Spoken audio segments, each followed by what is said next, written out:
All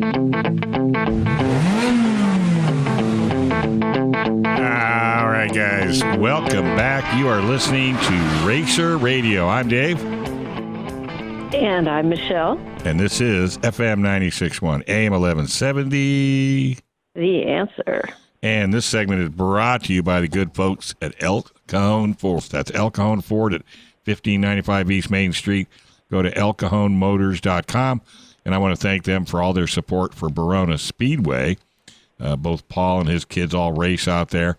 And they're big supporters of the local tracks, and we appreciate that. Hey, we got Eric Evans on the line. You've all heard of Eric Evans. He's started out, well, I don't know if he started at Cajon Speedway, but that's where I met him. And then he branched out. Now he's at Barona, and he's just having the time of his life. How you doing, buddy? I'm doing good, Dave and Michele. How are you guys doing today?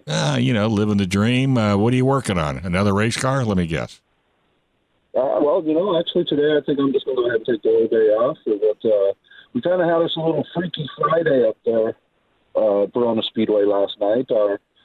Our flag man decided he was going to go to Las Vegas, and I don't know, he was watching Backstreet Boys or NSYNC or one of them boy bands, I'm sure, over in Vegas. So we brought our race director, Roger Harper, from up off the hill and put him back in the flag stand for his old job. We actually had to find us another race director, so we brought in old long-time race car driver Rick Chavez and propped him up on the hill. Dirt Dude was working the monster trucks at the San Diego County Fair, so he asked me to do him a solid. He put the microphone in my hand, so not only did I get to run the kids divisions, which I'm very fond of, I also got to stand there with the microphone and try and impersonate Dirt Dude to the best of my ability. No way I could possibly ever replace that guy. But I do have some results for you guys. Sure. You know how we did up at Barona Speedway. We had a very good crowd.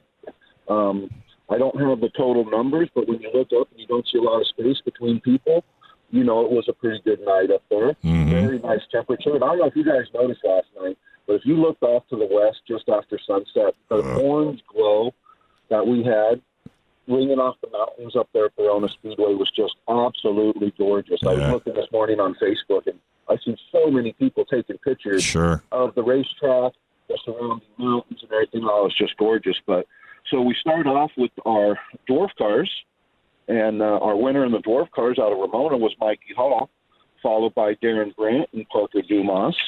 We move on to our guys that participate in the California Lightning Sprints up there. We had 10 or so of those guys, and they took the wings off. So they were running those Lightning Sprints wingless last night. And those cars, wingless, they put on a good show no matter what. But when you take the wings off and put it all in the driver's hands, I found out that those motors they run turn 14,500 RPM. Whoa, which to me is just amazing. They scream, those little motorcycle engines, 1,000 to 1,200 cc motorcycle engines. Our winner from the wingless mini sprints was David Bazzaio, who's also been known to run the 360 sprint cars. Mm-hmm. We move on to our street stocks, which was probably our most exciting race of the evening. There was a lot of beating and banging and a bunch of flat tires, and they must have swapped the lead on almost every single lap. But at the end of the day, from Ramona, the number 19, Mike Pridgeon, came out victorious. Our modified longtime racer from Lakeside, Matthew Hicks, wound up pulling the victory out of for the IMCA modifieds. And then we move on to our pony stocks. Our pro pony, which he came from our junior divisions, which I'm very proud of. Every time I see one of our junior division drivers moves up in classes, gets up into the big cars and wins the main event. It was number 88 from Ramona, Caden McCown. Out of Lakeside, our stock pony winner was Eric Milcheski. Then we move on to our pure stocks, which was a unique situation. They took our pure stocks, they moved some implement tires around, and they turned our pure stocks around and raced them backwards. So instead of making our normal left-hand counterclockwise turns, we were making right-hand turns with our pure stocks. And it makes it a very interesting racing because these guys are not used to turning right, and it's extremely unnatural. It just does not feel right when you go and turn to the right. When you turn to the left almost every single time. So that it makes it for very exciting racing. And we had a first-time winner out of Encinitas was the number 21 Mike Saunders. Then they decided that they were going to pull out these celebrity cars that we built for Barona Speedway, and they were going to have the track announcers race, and also going to have the flagman race each other.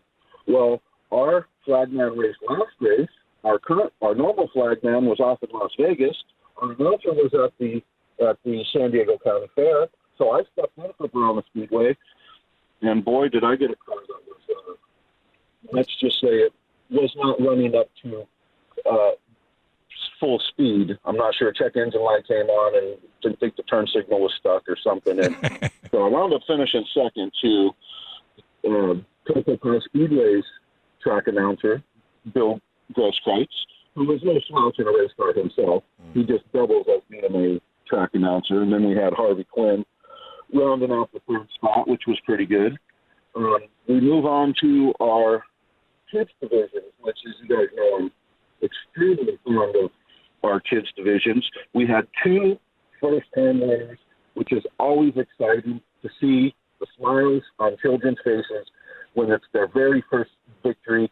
They come around, we give them a checkered flag, they do a victory lap, and then at the end, we pull them over onto the front straightaway. We put a bottle of apple cider. We just call it champagne, but it's actually apple cider. We put a bottle of that in their hands. We put these children out on the front straightaway. We let them shake these bottles and spray the champagne, and it gets the crowd excited. And I thought it was the highlight of my evening. So our first-time main event winner was in our sportsman division out of Lakeside, the 23-car Cam Baldwin, which if you would have heard his winning interview, it would have put the biggest smile on your face. He had a list of sponsors a mile long, and he nailed every single one of them, and the crowd was super excited. We move on to our Masters, Mini Golf Masters division. The number 97 from Lakeside, Danielle Frill, winning one for the girls out there. It was her first race, and the smile on her face was just a dark horse. She was so happy. Her family was so proud. And then we finally move on to our junior sprints. Mr. Deegan Irie out of San Diego, he just kind of checked out, ran away with it, and he hadn't been there the last couple of races because he's off playing Little League Baseball. He made the All-Star team and all of that stuff, so we had to balance sports with racing cars and all of this stuff. And Dave, Michele, we just have the greatest group of children out there on the Speedway who get to go out and race cars and play sports and all of that stuff. So that's pretty much how our evening went.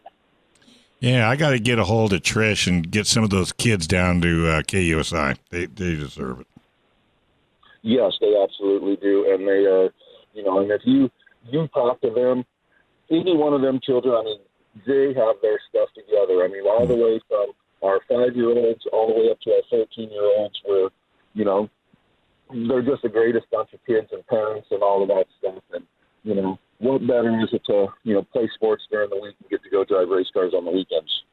Well, and I tell people, if you ever feel like, you've lost faith in the youth, go talk to these kids from Barona Speedway, Paris Auto Speedway, Coco Pa.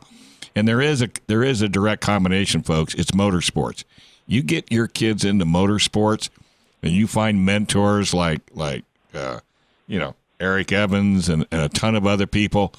Your kids will be on such a path you won't believe it. I mean, when I bring them in here, when Michele and I bring them in to interview them, I mean, when we're done interviewing them, I am so blown away by these kids. Polite, intelligent.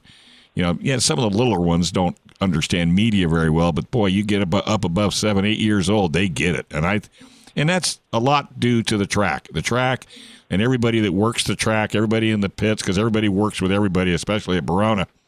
Yeah, I mean, it's just nothing but positive. But no, I'll get after Trish and, we'll get some kids. And we got to start bringing them back into radio, too, the ones that want to come in.